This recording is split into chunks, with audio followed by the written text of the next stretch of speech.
mau nanya nih Bang Juma, apakah ada tertulis di Al-Quran Muhammad itu sudah disunat? Terus pertanyaan kedua, apakah Muhammad punya mujizat? Satu diskusi Bang, satu diskusi. Pertanyaan ketiga, ini saya bertanya dulu, pengen tahu aja, siapa yang mengangkat Muhammad jadi nabi? Itu aja. Silakan dijawab. Dia kena kepada nubuatan Ulangan 18 nomor 20 sampai dengan 22. Nah, kita melihat ada beberapa aspek yang menjadi pembeda, sisi ketuhanan, sembahan. Jadi Yesus memperkenalkan Tuhan kepada Bani Israel. Setelahnya kemudian ia mengatakan, waspadalah kepada nabi-nabi palsu yang datang kepadamu dengan menyamar seperti domba. Mohon maaf, saya harus mengatakan yang dimaksud di sini adalah Kristen. Karena hanya Kristen di luar Yahudi yang bukan Yahudi yang mengaku domba. Islam tidak pernah mengaku domba. Hindu, Buddha, agama lain tidak pernah mengaku domba. Satu-satunya agama yang mengaku domba hanya agama Kristen. Sayangnya mereka bukan Bani Israel. Siapa yang menyamar seperti domba? Kristen. Bantah saya dengan data. Satu-satunya agama di atas muka bumi ini yang memproklamirkan dirinya sebagai domba hanya kemudian pengikut Paulus. Padahal mereka bukan Bani Israel. Ini nggak bisa dibantah. Tetapi sesungguhnya mereka adalah serigala yang buas. Kenapa saya katakan mereka ini serigala yang buas? Karena mereka memenjarakan manusia dengan doktrin dan dogma yang tidak rasional. Tuhan menyatakan diri kepada para nabi, memberikan solusi, memberikan syariat. Apa syariatnya? Di antaranya mempersembahkan binatang ketika mereka dosa yang mereka lakukan.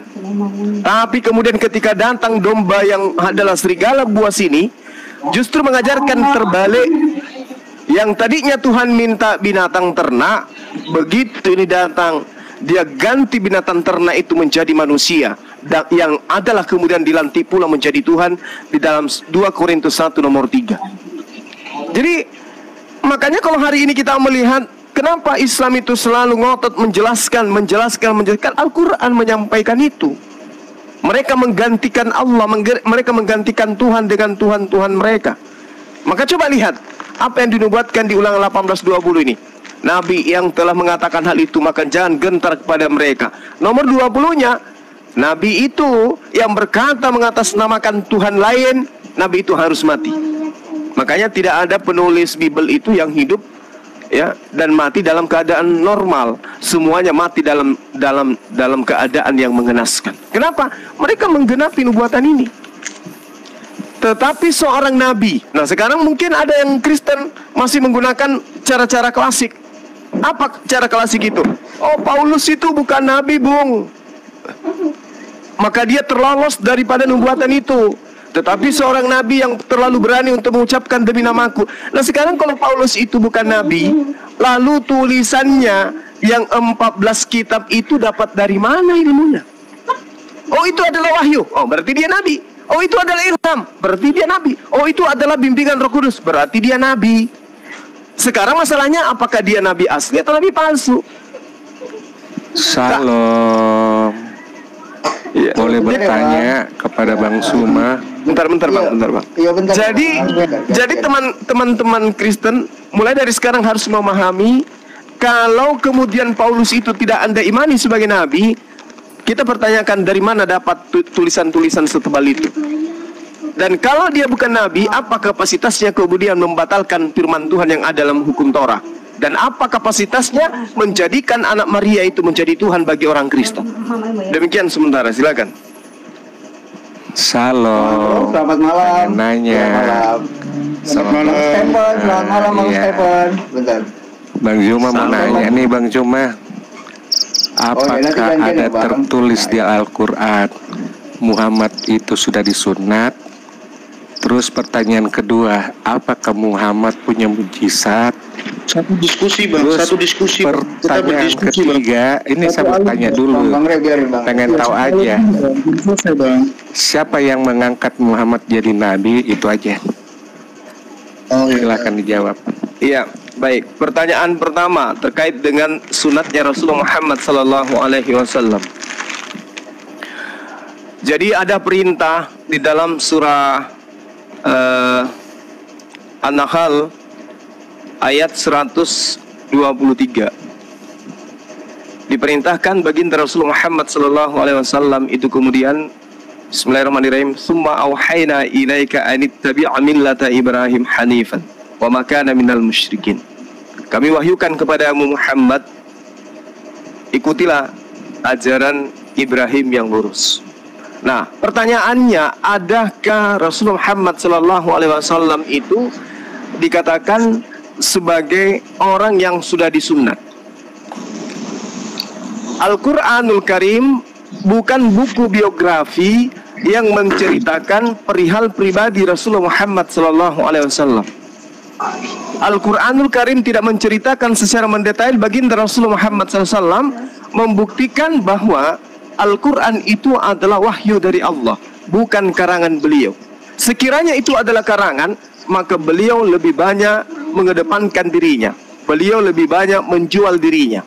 Disebabkan karena catatan-catatan yang ada di dalam Al-Quranul Karim itu mengandung ilmu yang sangat luar biasa dari segala aspek. Tetapi tidak, beliau tidak menceritakan pribadinya. Namun kemudian beliau mengakui dengan mulutnya sendiri, salah satu kemuliaan yang diberikan oleh Allah kepadaku adalah aku terlahir dalam keadaan sunat. Jadi tidak ada perintah untuk disunat karena beliau sudah sunat, lahir dalam keadaan sunat. Sama seperti nabi-nabi terdahulu, tidak disebutkan Musa disunat kapan, Daud disunat kapan, tidak disebutkan.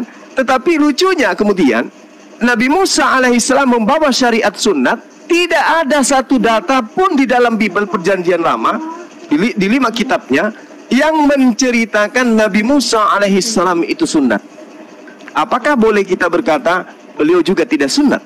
Tidak mungkin. Kenapa tidak mungkin? Karena Nabi Musa justru yang mendapatkan perintah sunat itu untuk Bani Israel. Cerita sunatnya Abraham diterima oleh Nabi Musa alaihissalam, maka tidak mungkin kemudian Nabi Musa itu tidak bersunat. Tapi tidak ada diceritakan Nabi Musa bersunat.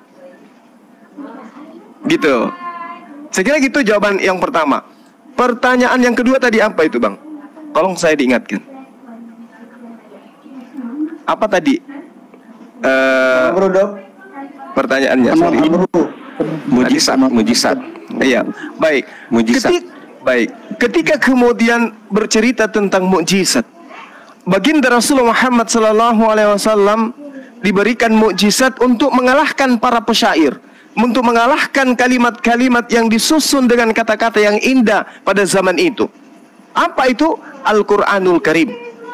Rasulullah Muhammad SAW tidak diberi mukjizat kemudian belah lautan, karena tidak ada hubungannya dengan pada masanya. Beliau tidak diberi kemudian mukjizat untuk membangkitkan orang mati, karena tidak ada hubungannya dengan zamannya.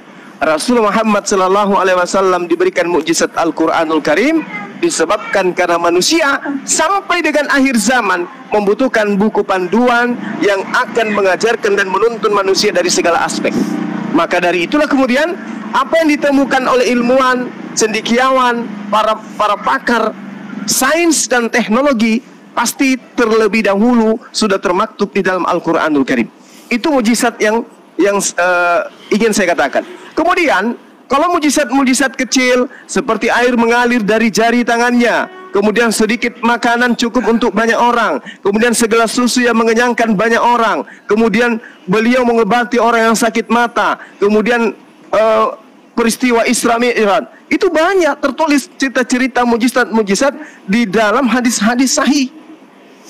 Tapi umat Islam tidak membesar-besarkan itu. Kenapa? Takutnya ada orang pemikir lemah yang menuhankan beliau. Takutnya mereka orang-orang yang pemikir lemah ini lagi-lagi mendudukkan beliau sebagai manusia suci, separuh dewa, 100% manusia dan 100% Tuhan. Takutnya tapi begitu. Musa nggak ada tuh dituhankan. Ya, Nabi Musa alaihissalam memang tidak dituhankan. Kenapa? Karena pada masa itu belum ada orang Kristen di sana, belum ada Romawi dan Yunani. Larinya kok ke Kristen. Oh iya, Bang. Kristen itu dengarkan saya, Bung. Dengarkan saya, Bung. Iya, terusin deh. Yunani kuno, Stonehenge, dan juga kemudian Mesir kuno, Israel kuno, Aztec, Maya, Inka, Celtic, semua nenek moyang mereka di dalam beragama dengan keyakinan mereka mempersembahkan manusia kepada dewa-dewa mereka. Ini yang dianut, termasuk dewa Molok. Ini yang dianut oleh orang Kristen. Makanya ajaran Kristen itu tidak muncul di ngarang lah. Timur Tengah, munculnya di Antioquia. Ngarang. Itu yang perlu saudara pahami. Oke ya, jadi berbicara ketiga. Nggak usah tertawa dulu. Nggak usah tertawa dulu karena kenapa? Satu-satunya, dengarkan, satu-satunya mujizat yang ditinggalkan para nabi, mulai dari Adam alaihissalam sampai kepada baginda Rasulullah Muhammad SAW, tinggal satu, hanya Al-Quran. Mujizat apapun yang ada dari Yesus itu sudah nggak ada. Mujizat apapun dari Musa itu sudah nggak ada. Satu-satunya mujizat yang masih ada di tengah-tengah kita dari langit, yaitu kitab sucinya umat Islam. Pertanyaan yang ketiga. Siapa yang angkat Muhammad jadi nabi? Iya. Jadi Al-Quranul Karim menjelaskan bil bayyinati waz zubur wa anzalna ilaika dzikr litubayyina linnas ma nuzzila ilaihim wa la'allahum yatafakkarun.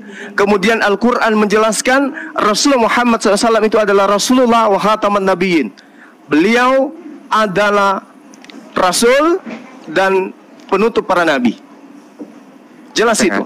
Jadi yang mengutus Rasulullah Muhammad SAW menjadi nabi adalah Allah, pencipta langit dan bumi. Siapa yang ngangkat Muhammad jadi nabi? Oh, dia tidak seperti manusia. Kesimpulannya kalian hoax. Maksudnya?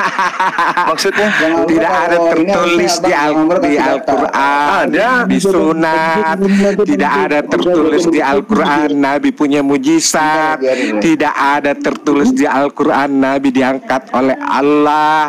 Jadi hoax. Ada lagi? Hoax. Thank you. Udah hoax saja itu. Ada lagi? Kalian hoax. Ada lagi? Agama kalian hoax. Itu aja. Ada lagi? Malu buatan Paulus, oke? Ya, iya. Jadi gini, saudara-saudara sekalian, ya, jadi dimaklumi aja kalau ada umat 1 Korintus 4:10 yang naik ke sini. Ya. Ulangan 18 nomor 18, seorang nabi akan kubangkitkan bagi mereka di antara saudara mereka seperti engkau ini. Aku akan menaruh firmanku di mulutnya. Tunjukkan kepada saya nabi setelah Nabi Musa alaihissalam yang memiliki kitab yang isinya 100% firman yang keluar dari utusan, keluar dari mulut seorang utusan tanpa campur tangan manusia. Aku akan menaruh firmanku di dalam mulutnya, sehingga nabi tersebut ketika dia berbicara yang terlontar kemudian hanya firman dari Allah Subhanahu wa ta'ala, dari pencipta langit dan bumi. Nabi mana itu? Yesus. Mana firman yang diterima oleh Yesus dari Tuhan? Tunjukkan ke kita. Gak ada satupun kitab yang bisa kita lihat. Oh, ini dikeluar dari mulutnya Yesus. Mana kitabnya? Gak ada. Sedangkan yang dikatakan di sini, aku akan menaruh firmanku dalam mulutnya, dan ia akan mengatakan kepada mereka segala yang kuperintahkan kepadanya.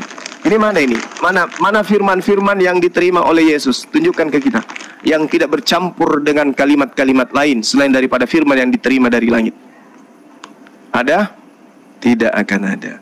Sedangkan di Al-Quranul Karim jelas sekali dikatakan ya di dalam Al-Quran bahwasanya Allah mengambil perjanjian di dalam surah Ali Imran ayat 81. Bismillahirrahmanirrahim. Wa iz ahazallahu mitsaqa nabiyyin lama ataitukum min kitabi wa hikmah thumma ja'akum rasulun musaddiqul lima ma'akum la tu'minunna bihi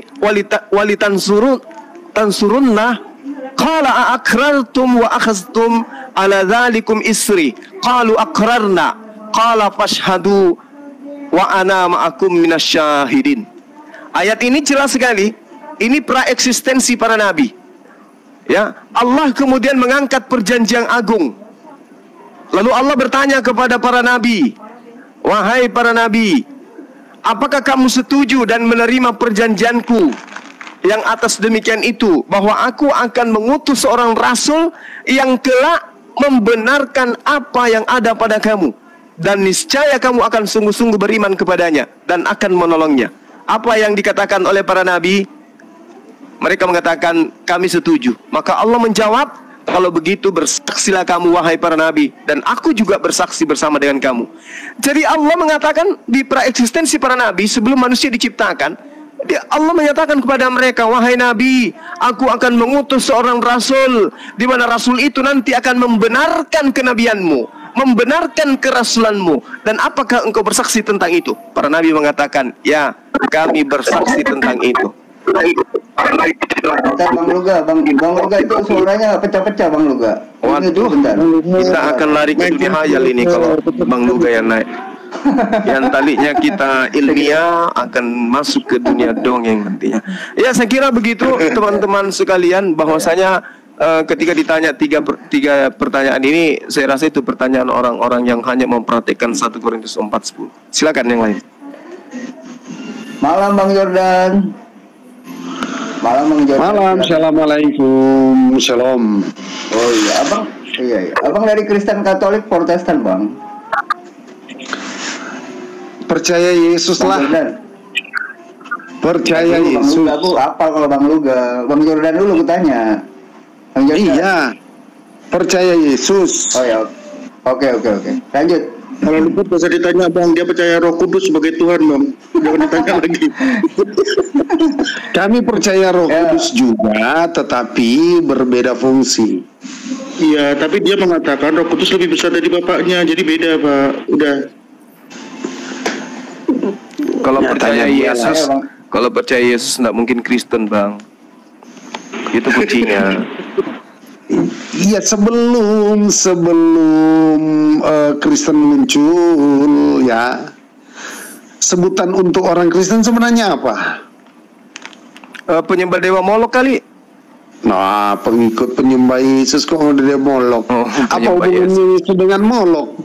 Bung, kalau Anda mengatakan Anda pengikut penyembah Yesus, coba Anda baca Markus 5. Orang yang menyembah Yesus itu adalah orang yang kerasukan setan. Anda jadi pengikutnya. Anda jadi pengikut dia. Karena kalau Yesus pengikut Yesus itu menyembah kepada Allah yang Maha Suci lagi Maha Tinggi. Kalau jadi pengikut Yesus. Tapi kalau menjadi pengikut, kalau Anda kemudian menuhankan Yesus, itu bukan pengikut Yesus, itu pengikut orang yang kerasukan roh jahat. Oh, itu kalau mau diistilahkan seperti itu nggak masalah. Tapi bagi kami adalah merupakan suatu keselamatan yang besar. Di mana Yesus mengatakan sukacita besar bagi kami. Di mana Yesus mengatakan selamat orang yang menuhankan dirinya, di mana itu, Bang? Yang menerima aku sebagai, ya kan? Sebagai yang percaya kepadaku. Percaya sebagai yang mengakui bahwa dia adalah sesuatu yang mulia. Gitu. Iya. Kalau mulia kenapa? Kalau mulia, Bang, kenapa dia harus diimani manusia sebagai manusia terkutuk? Kok dia mulia? Oh, ketika dia menjadi manusia terkutuk karena kutuk kami yang dia tanggung. Enak kali. Jadi ada suatu perpindahan gitu. Enak kali, Bang. Iya, memang kami sangat senang. Oke. Makanya kami sangat bersuka cita besar karena boleh nggak saya beranalogi di sini terkait konsep itu? Misalnya nih ya, abang memperkosa seorang gadis. Anak itu meninggal karena teraniaya oleh abang. Tapi abang kemudian adalah orang yang percaya kepada Yesus, ditebus oleh Yesus. Pertanyaan saya, apakah dosa-dosa tadi itu ditebus? Lalu kemudian bagaimana dengan anak gadis yang Anda perkosa dan meninggal? Apa hukuman buat Anda? Ya, terima kasih. Pertanyaan yang bagus dan analogi yang bagus bagi saya ya. Iya. Kita di sini mengalami dua hukum ya. Hukum yang pertama adalah hukum di dunia ini. Karena kita berada di wilayah Negara Kesatuan Republik Indonesia, maka kita takluk kepada negara hukum yang ada di Negara Kesatuan Republik Indonesia. Yaitu di mana kita harus menanggung akibatnya.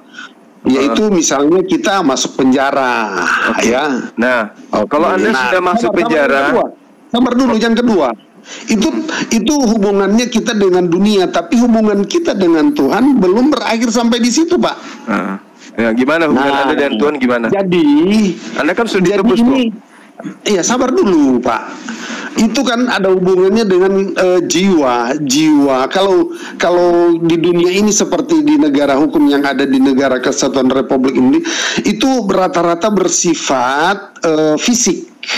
Kita jadi narapidana di sana ya. Iya, ini sudah narapidana sudah selesai. Nah, hukuman dari Tuhan apa?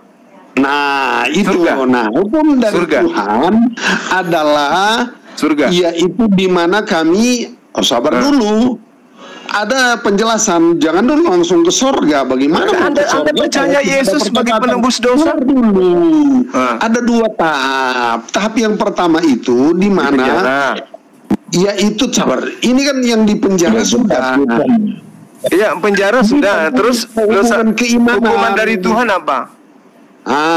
Yaitu neraka. Oh, berarti sia-sia Yesus mati sebagai penembus. Nah, justru itu bagaimana supaya kami, sekalipun kami percaya, kalau tidak ada pertobatan tetap neraka lah. Maka berarti sabar dulu Pak. Ini yang dilakukan ini adalah orang yang sudah percaya ya kan? Percaya sudah Yesus sebagai penebus dosa, tapi dia memperkosa. Iya. Yang diperkosanya meninggal. Iya. Terus? Nah, jadi di situ harus ada pengakuan dosa. Pengakuan dosa. Jadi dosa Anda dihapuskan. Sabar dulu. Ada dua hukuman yang akan kita terima. Itu lain dari sisi duniawi, lain dari sisi Allah. Yang pertama, kalau dia mengasihi kita, dia akan tegur, dia akan hajar kita. Selama kita masih hidup. Bisa saja kita sakit dan lain-lain sebagainya. Dan yang kedua adalah kalau kita tidak ada pertobatan, maka kita akan masuk dalam neraka. Justru supaya kita tidak masuk, sabar Pak. Jadi supaya kita tidak masuk dalam, kalau misalnya hukum pertama yang saya katakan tadi itu bahwa kita akan ditegur karena akan dia mengasihi kita supaya kita bertobat, ya itu akan tetap terjadi. Tetapi untuk masuk neraka kita akan diselamatkan, tidak sampai ke situ. Maksudnya Anda sudah memperkosa, Anda dipenjara 1 tahun. Habis itu selesai, nggak ada lagi dosa, Anda masuk ke surga melenggang gitu. Bagaimana dengan dia yang mati karena Anda perkosa?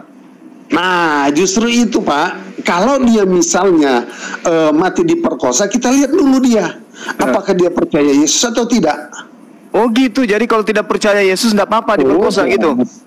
Iya, kalaupun dia tidak percaya Yesus sekalipun diperkosa, mana mungkin dia selamat. Aduh, ajaran apa ini? Ajaran Dewa Molok, bukan perbuatan. Itu ajaran Dewa Molok gitu. Masa boleh diperkosa karena nggak percaya Yesus? Waduh, parah ini. Iyalah, persoalannya di sini Pak. Iya, kalau dari keyakinan Bapak, sekalipun tidak percaya Allah dan tidak percaya kepada Nabi, karena dia melakukan perbuatan baik, dia menurut Bapak itu selamat. Tidak perlu mengenal Allah, tidak perlu mengenal Nabi. Karena melakukan perbuatan baik, maka dia selamat. Kami tidak, Pak. Wah, tidak sama sekali, Bang Jordan. Jangan gunakan asumsi liar. Itu makanya yang saya katakan di situ adalah iman yang menyelamatkan, bukan perbuatan. Jadi, makanya justru saya tanya iman saudara. Anda percaya kepada Yesus, Anda perkosa orang meninggal karena Anda perkosa dan aniaya. Upah Anda apa kemudian setelah itu? Setelah percaya Yesus, surga? Sekalipun percaya, kalau tidak ada pertobatan percuma Pak. Ya kalau dia minta ampun, Iya, kalau dia minta ampun, oke, dosanya diampuni, oke, dosanya diampuni. Terus Bang Luga benar tuh Bang. terus korban yang diperkosa tadi gimana? Ya kita lihat, saya sudah katakan tadi, kalau dia percaya Yesus, dia akan selamat. Ya kasih dong uang pesangonnya, kasih uang ganti rugi, kasih uang ganti ruginya. Aduh, parah ini acara. Kalau lo nggak mau kasih uang ganti rugi, lo masuk penjara aja. Gini Pak, saya coba sampaikan dulu. Kalau saya sudah selamat, baru Bentar dulu Pak Jordan. Kalau sebentar. yang disambung lah, gimana kita? Saya aja jadi bingung mau apa perkataan saya ini didengar ketika ada sementara saya bersuara, kemudian ada juga suara masuk, saya jadi bingung ini. Apa sih maksudnya ini? Mau dibelain sama Bang Luga. Enggak, saya serang di sini. Bang Lugat apa Bang Lugat? Mau dibelain ya silakan coba. Iya begini ya, sebentar gantian ya. Iya gantian tadi begini. Benar Begini ya. Konsepnya tadi menurut konsep Iya, itu Muhammad kan sudah meninggal. Paulus sama Yesus. Sebentar. Muhammad kan sudah. Kenapa? Sebentar. Jadi kan kita yang perlu kita dengarkan di sini kan orang tentang konsep ketuhanan dari Paulus sama Yesus. Jangan lari kemana-mana dulu ya. Belum selesai lu kan. apa pertanyaan? Pertanyaannya apa? Konsep ketuhanan Paulus. Pertanyaanmu apa tadi? Konsep ketuhanan Paulus versus Yesus. Itu Oke. Yesus ini kan Yesus ini kan bicara nggak mungkin dia berbicara sama pohon. Bang Luga, supaya tidak terlalu pusing Anda, pertanyaannya disederhanakan aja. Nabi siapa, nabi mana yang mengajarkan Kristen untuk menyembah manusia Yesus? Itu aja dulu. Itu aja. Iya, maksud baik. Nabi mana yang mengajarkan manusia menyembah manusia? Semua para nabi, ya, betul. Jadi gini, semua para nabi berkata Mesias iya tinggal jadi manusia. Kenapa? Bahwa Mesias itu adalah Tuhan. Di dalam perjanjian lama selalu Tuhan bernubuat bahwa dia akan menjadi raja di Yerusalem. Kalau dia menjadi raja di Yerusalem, satu-satunya cara adalah jadi manusia. Nggak mungkin dia jadi Tuhan, nggak kelihatan. Oh itu Tuhan di Yerusalem raja. Mana dia? Oh dia nggak kelihatan emang. Itu namanya orang gila. Kita tidak bermain halusinasi di sini. Kita bermain dengan kenyataan bahwa Tuhan jadi menjadi raja di Yerusalem. Yesus pernah jadi raja. Sebentar dulu, satu topik dulu. Jangan lompat. Jangan loncat-loncat dulu, ketakutan banget sih, belum juga diapa-apain udah ketakutan. Dengerin dulu satu-satu ya. Tuhan sudah berjanji ingin menjadi raja di Yehuda. Yehuda itu manusia loh. Kalau dia ingin menjadi raja di Yehuda, berarti dia harus jadi manusia. Kita jangan maunya didikte. Oh Tuhan jadi manusia, nggak begitu cara Tuhan kerja. Kita lihat nubuatan Tuhan bahwa dia berjanji dia akan menjadi raja di tengah-tengah Yehuda. Gimana caranya? Ya kalau dia menjadi raja di Yehuda, otomatis dia jadi manusia. Makanya Mesias itu adalah janji Tuhan bahwa dia akan jadi manusia. Nah makanya Yesus pada waktu dia hidup, dia berbicara kepada sebentar dulu, jangan ketakutan. Jadi waktu Yesus hidup, di mana dalilnya Tuhan berjanji menjadi manusia, di mana? Luga, Pak Luga, itu yang saya heran. Baru beberapa kata yang keluar dalam menjawab, kenapa mereka sudah kejang-kejang? Karena dongeng yang keluar dari mulut kalian sementara alat yang kami gunakan, masa kami harus diam mendengarkan dongeng sementara waktu kami berharga? Tuhan berjanji akan menjadi manusia, itu dongeng. Makanya saya minta dalil. Sebentar Juma. Kalau di gereja mungkin bisa. Makanya kan saya bilang begini, Alkitab itu Sebentar. Kan saya bilang Yesus itu dia berbicara, dia cuma dia tidak cukup cuma bicara, tapi dia bikin mujizat untuk mendukung omongannya dia. Nah, semua yang keluar dari mulut Yesus pelajari. Nah, sekarang yang kau dengarkan adalah Muhammad. Muhammad aja meninggal. Ngapain kau dengar dia? Yang perlu kau dengerin itu Yesus. Apa kata Yesus? Kenapa emang kalau meninggal, Bang? Kenapa aku adalah meninggal? firman. Kenapa aku kalau adalah pikiran. Kalau seorang nabi meninggal, kenapa emang Kalau dia dia jadi nabi gitu? Sekarang saya tanya. Kalau nabi meninggal, Oke, saya jawab. itu Saya jawab. Kenapa kita tidak? Kalian semua mengaku. Saya kasih tahu alasannya. Dengar. Kalau ada yang meninggal, Rasulullah Muhammad SAW, dengarkan. Rasulullah Muhammad SAW anak manusia, meninggal wajar. Kalian mengaku anak-anak Theos, meninggal juga nya kalian. Apaan sih ini? Dilahirkan sama manusia. Udah belum? Rasulullah meninggal wajar, manusia. Tuhanmu yang kalian persembahkan ke Dewa Molok, mati juga nya dia. Apa keren ya rupanya? Ayo. Oke, sekarang gantian saya bicara. Bisa nggak gantian bicaranya supaya adil? Nah, gini. Sebenarnya Muhammad meninggal itu wajar. Tapi kalau kita lebih mendengarkan Muhammad daripada Yesus yang turun dari sorga, yang bangkit dari antara orang mati, boleh-boleh aja Muhammad meninggal, itu nggak ada masalah. Yang jadi salah adalah jangan kau lebih mendengarkan Muhammad,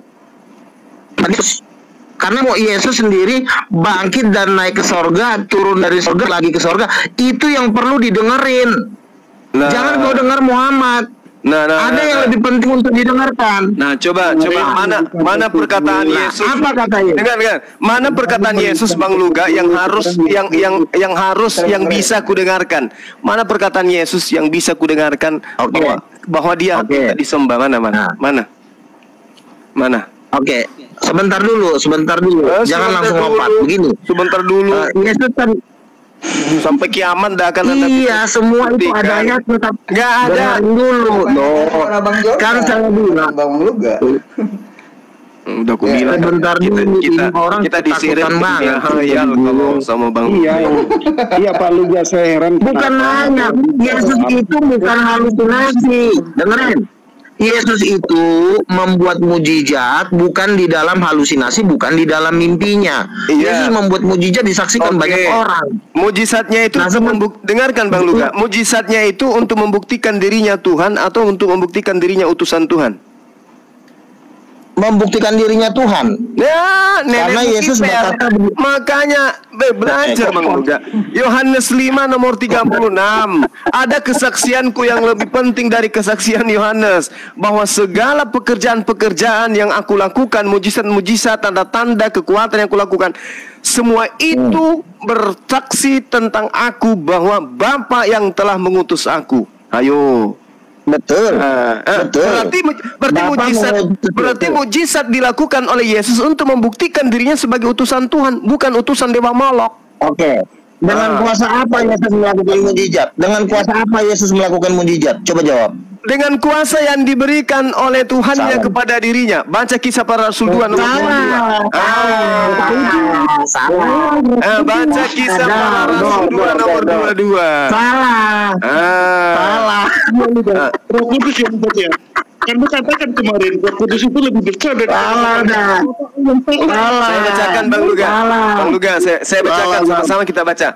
Hai orang-orang Israel, dengarlah perkataan ini yang katakan adalah Yesus, seorang yang telah ditentukan oleh Allah dan yang dinyatakan kepadamu dengan kekuatan-kekuatan dan mujizat-mujizat dan tanda-tanda yang dilakukan oleh Allah dengan perantaraan Yesus di tengah-tengah kamu, seperti yang kamu tahu. Ayo. Rupanya dia udah minta bantuan tulisannya Lukas nih kayaknya. Ngeri nih ya. Udah minta bantuan Lukas. Kitabmu sendiri yang mengatakan. Enggak Bang. Iya, kamu sekarang udah minta bantuan Lukas ya. Kisah Rasul kan tulisan Lukas. Kalau di Al-Quran, Anda ya. Ngeri. Kalau di Al-Quran, apakah Anda mau percaya? Ayo, Kalau di Al-Quran diterangkan begini tentang sosok yang datang kepada Bani Israel. In huwa illa abdun al-amna alaihi wa ja'alnahu mathalan li Bani Israel.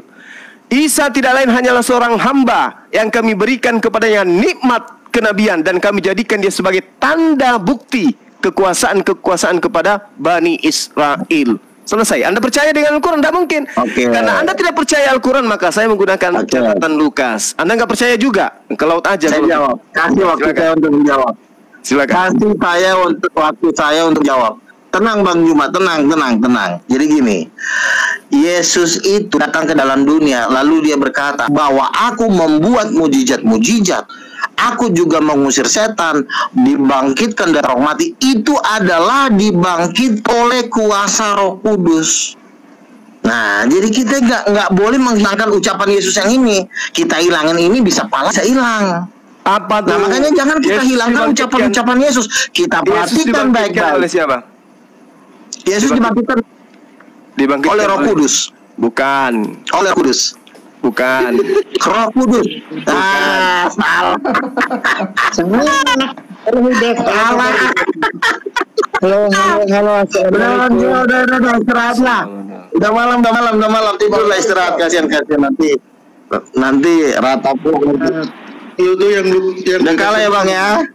Apa pula kalah? Mengatakan Roh Kudus lebih besar dari kalah ya. Kisah para Rasul. Bukan Roh Kudus lebih besar dari Bapa. Ucap siapa yang bilang Roh Kudus? Tidak ada kata Roh Kudus lebih besar dari Bapa. Buktikan Yesus inilah. Tidak ada yang bilang lo membohong orang lo. Yesus inilah. Suaramu nggak kedengaran. Betulin dulu mic-mu. Yesus inilah yang dibangkitkan Allah. Suaramu boy. Dan tentang hal itu kami semua adalah saksi. Kisah Lukas. Kisah para Rasul Lukas nomor 32. Yesus inilah yang dibangkitkan Theos, dan tentang hal itu kami semua adalah saksi. Gimana tuh? Bukan Roh Kudus tapi Theos yang membangkitkan Yesus. Sekarang kayaknya di rumah ini udah mulai dekat ya masih Lukas nih. Kayaknya udah mulai ada kolaborasi nih akhir-akhir ini. Kayaknya dia minta dukungan Lukas nih kayaknya. Kalau saya gunakan Al-Quran, Anda tidak akan percaya. Dengarkan. Wassalamu alayya yawma wulidtu wa yawma amut wa yawma ub'atu hayya. Pada hari aku dibangkitkan hidup kembali. Al-Quran menjelaskan itu kok. Nabi Isa alaihissalam dibangkitkan oleh Allah. Kisah para Rasul juga menjelaskan Yesus yang kau tuhankan itu dibangkitkan oleh Allah. Selesai. Anda tidak percaya Quran, aku kasih dalil Bible. Anda tidak percaya Bible juga, ke laut aja. Hidup sama ubur-ubur. Oke.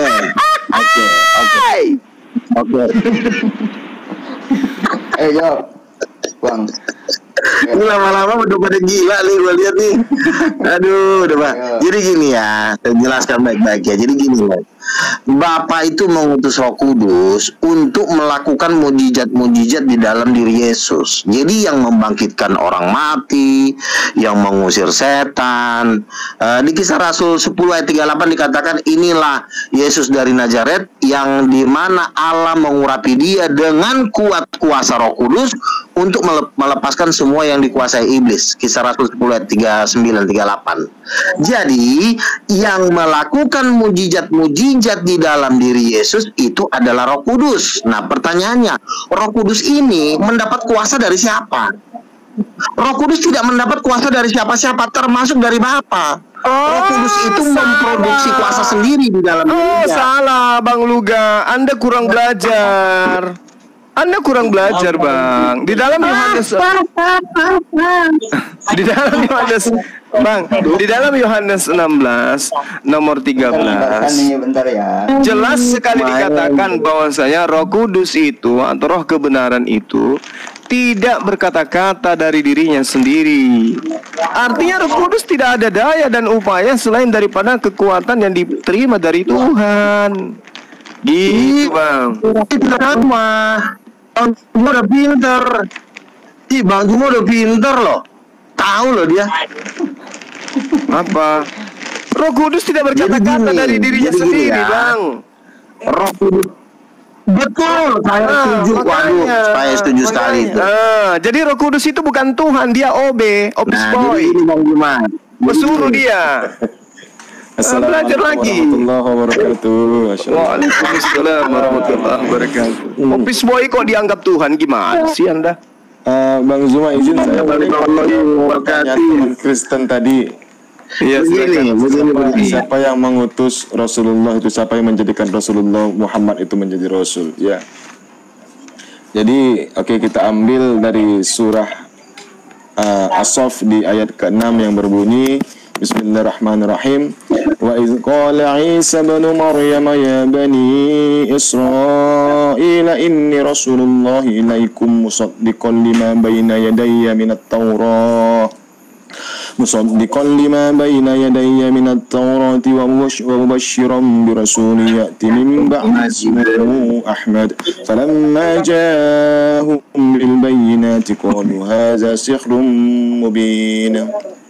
Jadi kami umat Islam percaya bahwasanya Nabi Isa alaihissalam itu adalah utusan Allah, penyampai yang diberikan wahyu kepada Allah, dan dia menyampaikan hal ini kepada Bani Israel. Dan saya yakin ini adalah wahyu yang disebutkan itu adalah Injil itu sendiri. Artinya, dan ingatlah ketika Isa putra Maryam berkata, wahai Bani Israel, sesungguhnya aku utusan Allah kepadamu yang membenarkan kitab yang turun sebelumku yaitu Taurat, dan memberi kabar gembira dengan seorang Rasul yang akan datang setelahku yang namanya Ahmad atau Muhammad. Namun ketika Rasul itu datang kepada mereka dengan membawa bukti-bukti yang nyata, mereka berkata ini adalah sihir yang nyata. Jadi kami mengimani bahwasanya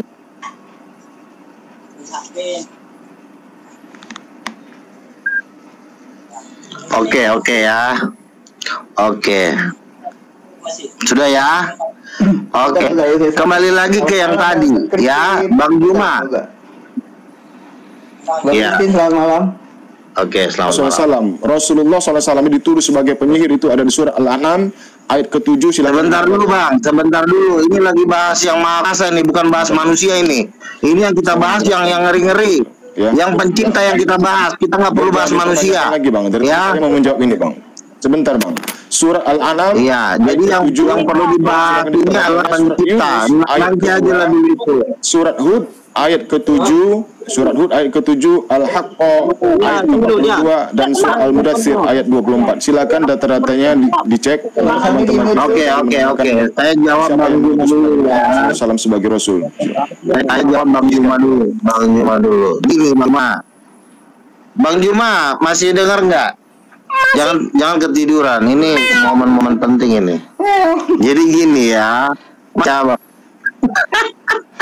Dunia Bang Juma datang lagi Jakarta debat kita. Jadi gini.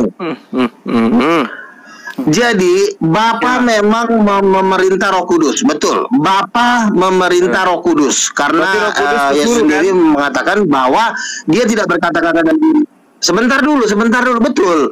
Bapak juga memerintah Yesus. Bapak juga memerintah Roh Kudus. Artinya bahwa Roh Kudus dia tidak melakukan kehendaknya sendiri, tapi melainkan kehendak Bapak. Tapi ada satu kelebihan Roh Kudus yang tidak dimiliki oleh Bapa, yaitu bahwa Roh Kudus memproduksi kuasanya sendiri di dalam dirinya. Jadi Bapa ini justru memakai kuasa Roh Kudus untuk menjadikan langit dan bumi. Bapa tidak punya kuasa apa-apa. Dia memakai kuasa Roh Kudus untuk menjadikan langit dan bumi. Dan kuasa yang ada sama Roh Kudus itu bersumber dari Roh Kudus itu sendiri. Roh Kudus ini adalah pabrik kuasa. Dia yang memproduksi kuasa itu di dalam dirinya. Sementara Bapa dan Yesus tidak memiliki kuasa. Bapa hanya sebagai leader. Leader itu pemimpin. Apa? Tetapi dia bisu. Kita perhatikan kisah 1 ayat. Bukan bisu, kisah 1 ayat 8. Kamu akan menerima kuasa jika Roh Kudus turun. Kenapa orang bisa baru menerima kuasa jika Roh Kudus turun? Karena kuasa itu berasal dari Roh Kudus, bukan dari Bapa. Bapa menyuruh Roh Kudus, betul. Bapa betul, saya setuju. Roh Kudus tunduk kepada Bapa, betul. Dan memang Bapa lebih tinggi dari Roh Kudus. Tetapi ada tapinya. Nah ini dia. Jangan sebentar dulu. Jangan dihilangkan dulu. Kuasa yang dimiliki oleh Roh Kudus adalah kuasa yang berasal dari Roh Kudus, bukan dari apa. Yesus pakai kuasa Kudus. Bapa mengusir setan juga pakai kuasa Roh Kudus. Nah, makanya jangan bilang Roh Kudus itu ciptaan, karena Roh Kudus itu adalah kuasa yang dipakai oleh Bapa menjadikan langit dan bumi. Makanya Kejadian 1 ayat 2, Roh Allah melayang-layang di atas permukaan air. Dia sedang menjadikan langit dan bumi, yaitu Roh Kudus. Dah, keok, mareok, keok lah. Siapa yang mengutus Yesus? Siapa yang mengutus Yesus, Bang? Roh Kudus? Bukan Roh Kudus. Bapa. Nah, Yesus itu mengaku bahwa dia diberi kuasa oleh Dia yang telah mengutus dirinya. Gimana tuh? Ya, Bapa memberikan kuasa kepada Yesus sebentar. Bapa memberikan kuasa kepada Yesus bukan dia ujuk-ujuk memberi kuasa, bukan seperti itu. Tapi dia memberikan Roh Kudus kepada Yesus karena sumber kuasa itu di dalam Roh Kudus, bukan di dalam diri Bapa. Iya. Jadi Roh Kudus itu pabriknya kuasa. Roh Kudus ini sumbernya dari mana? Ayo. Roh Kudus itu memang dia tadinya menyatu dengan Bapa. Betul, dia menyatu dengan Bapa. Roh Kudus itu kan keluar kan. Tapi Roh Kudus ini dialah hasil kuasa di dalam ketuhanan. Apa? Mana ada dia Roh Kudus menyatu dengan Bapa? Di mana tertulis itu? Mulai ngawur juga ini orang. Makin lama makin parah juga ini Abang Luga ini. Di mana tertulis? Roh Kudus itu keluar dari Bapa. Ada ayatnya Yohanes pasal 15. Roh kebenaran yang keluar dari Bapa, keluar dari mulut Bapa. Roh Kudus itu rohnya Bapa. Makanya roh Bapa itu. Nakal. Dia memang diutus, tapi utusan ini beda. Utusan ini adalah pencipta kuasanya sendiri.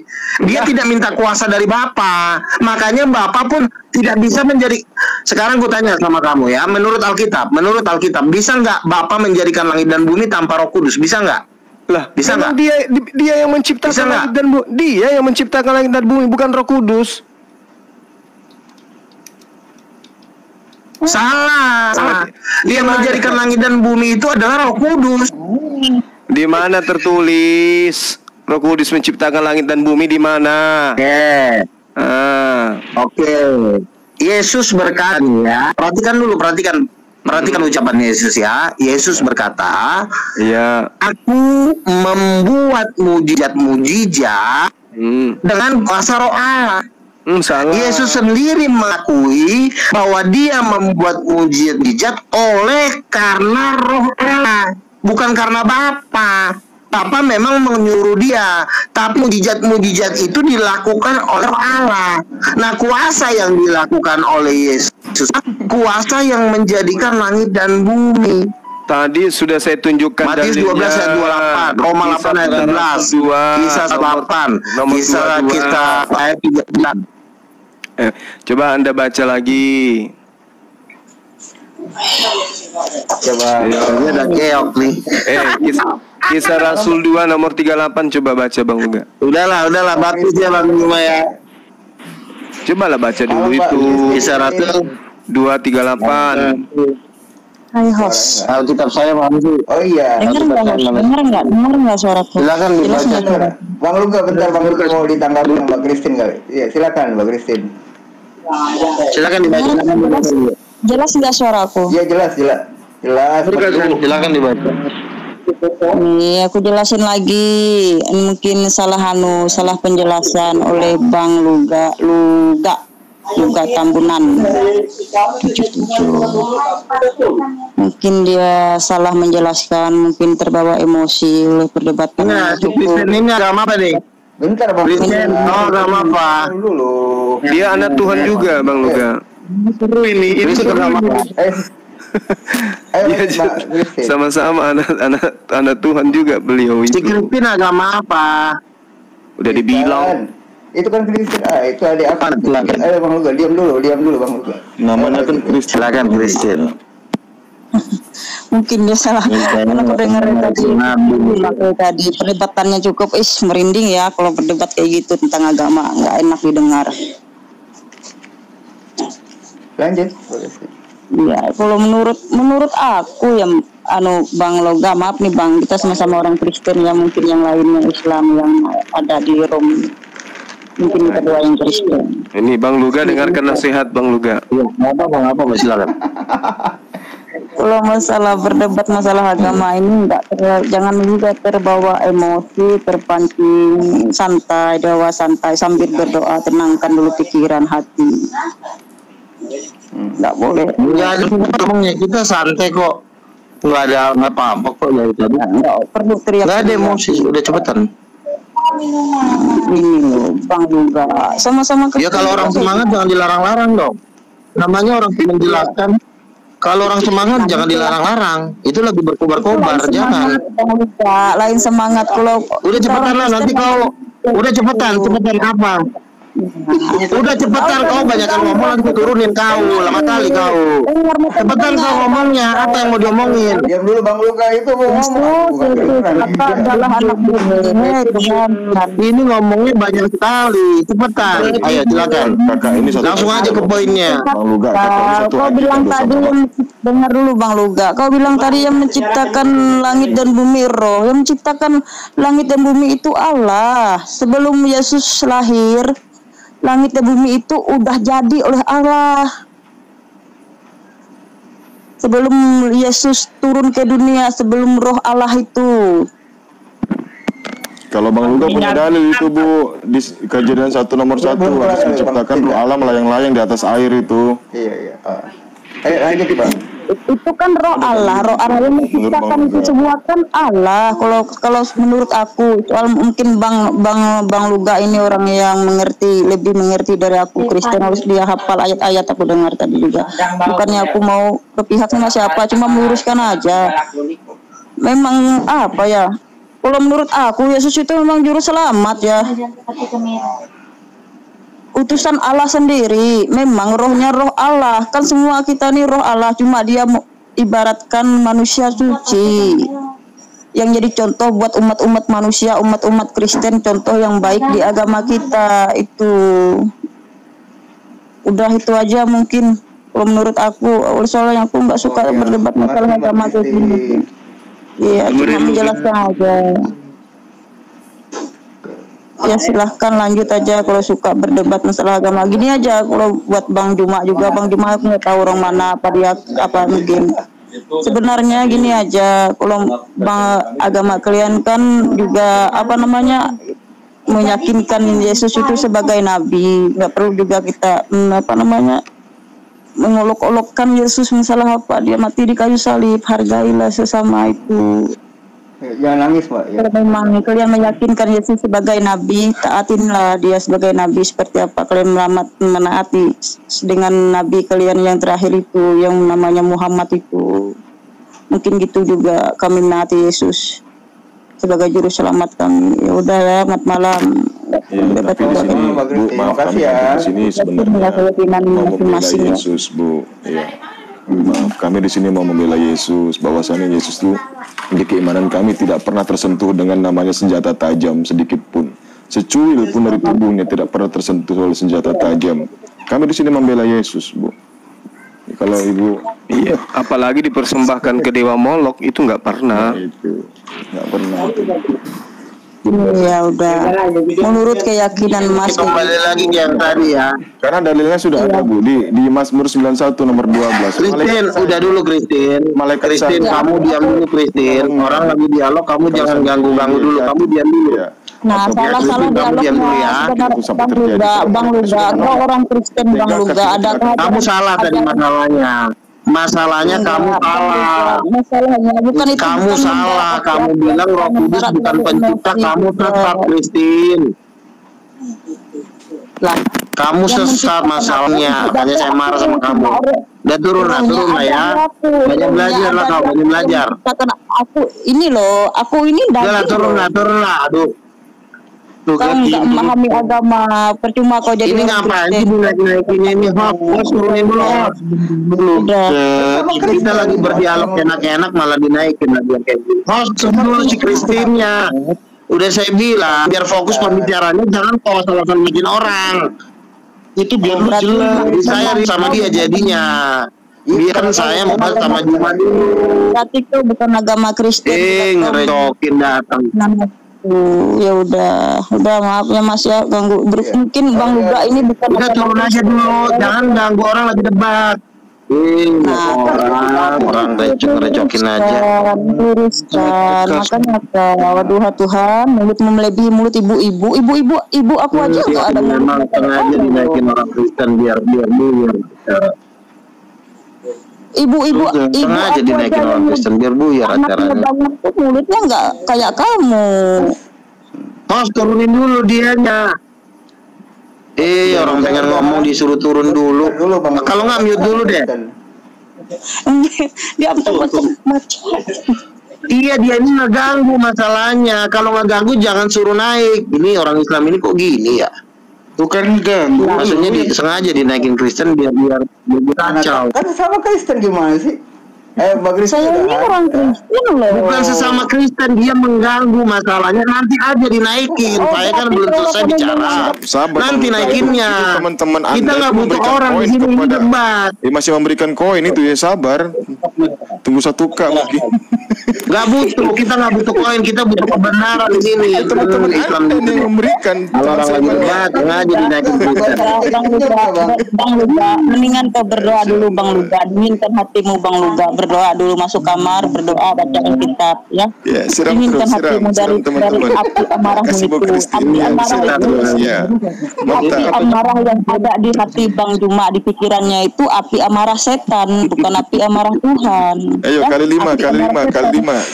Paus, kasih Bu Kristen, silakan. Udahnya debat, Udahlah. Masya Allah. Itu api setan hingga engkau nggak bisa mengendalikan dirimu. Kerasukan mungkin kau. Satu keren. Kalau orang Kristen yang menaati agamanya nggak ada dia memperdebatkan masalah agamanya hingga memojok-mojokkan yang lain. Oke, dah. Dia bukan saja dia naikin Kristen biar nggak terjadi dengan secara sehat dan baik.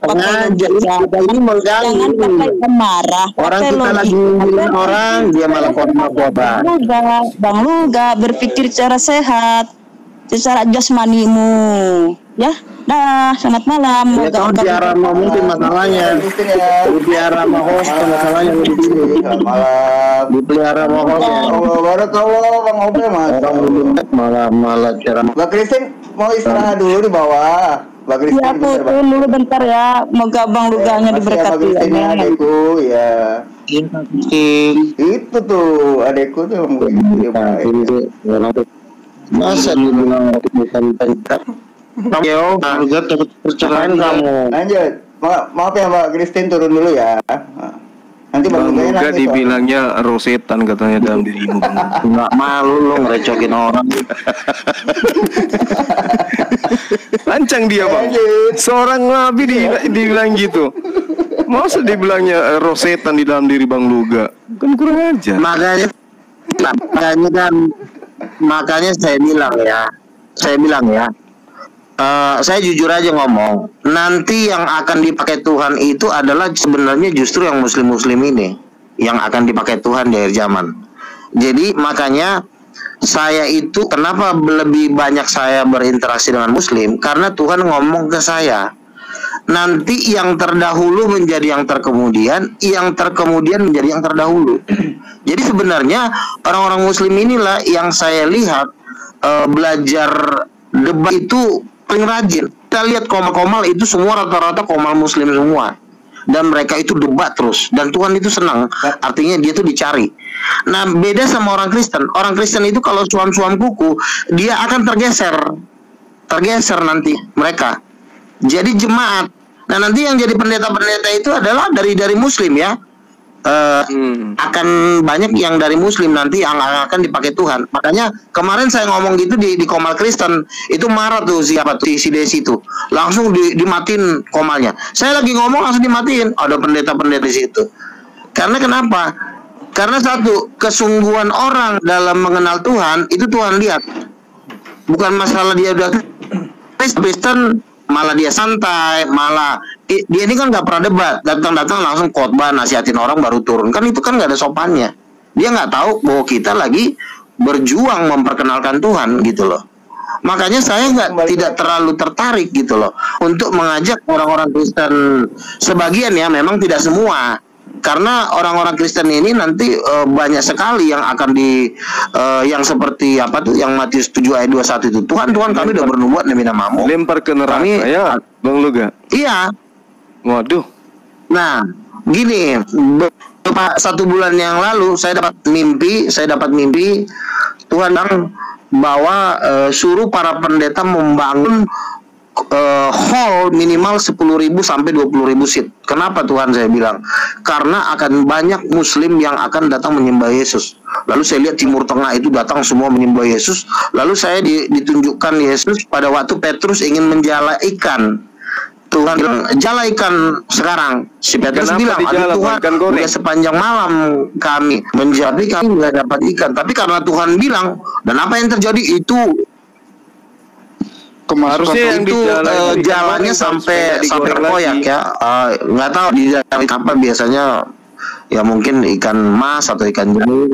Ya sudah digoreng enggak? Gitu. Nah, selamat malam Pak bentar Bang.